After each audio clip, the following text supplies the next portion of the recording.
Hey guys, welcome back. We're continuing our study of the history of East Asia, and today we're going to be taking a look at Japan. This is part 3 of 4 of our video series, and make sure to stop this video, pause it anytime you see a word that is underlined, and make sure you get that in your notes.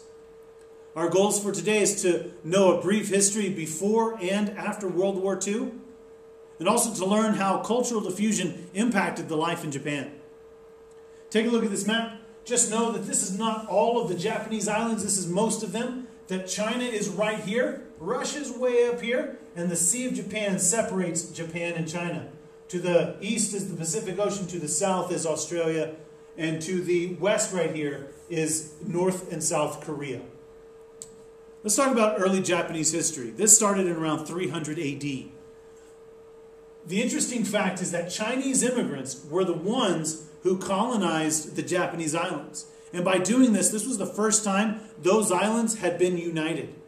With them, they brought the religion of Buddhism, they brought their writing system, and they brought their Confucian thought, which is the morality and ethical thinking. The imperial family started there, and this is the way they ruled, and it's the extended family of the one emperor. The Japanese monarchy is actually the oldest continuous hereditary monarchy in the world, which means following the bloodline, you can trace it all the way back to around 400 AD. And it's had over 125 continuous family-related monarchs. Middle Japanese history started in about 1200 AD, and this is where feudal Japan, or groups of people, would fight each other. The group here would fight this one, and this one would fight this one, and everybody was fighting each other. There was no unification of the country. Now, as part of this, it was dominated by powerful regional families. And once you conquered your region, you became known as a shogun, or a military warlord.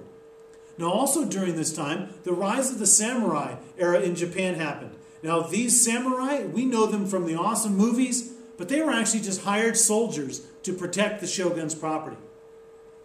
Also, development of the kana symbols allowed for Japanese literature. And these are all the cool little symbols, the Japanese writing that you'll see around. This is what they're called. They're called kana symbols.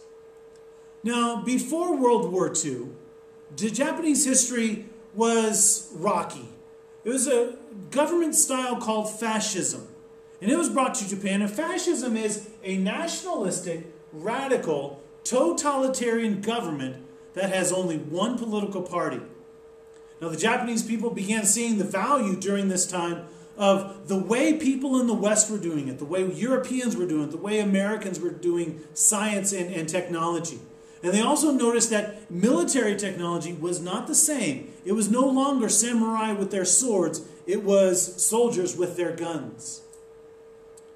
Now, World War II Japanese history, we need to know that in 1933, Japan invaded China. And remember, most historians say that this is the start of World War II, not Hitler invading Poland.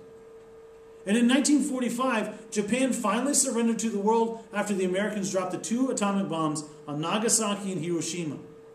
After World War II, we need to know that Japanese empire was collapsed. Their economy was in the dumps. Uh-oh, I freaked out again. There we go. They transformed from a democracy to transformed into a democracy, and they created a constitution. And ever since this time, since World War II ruined their economy and they changed to a democracy, they've actually become an economic powerhouse. And I think a big part of this is because we have an alliance with Japan.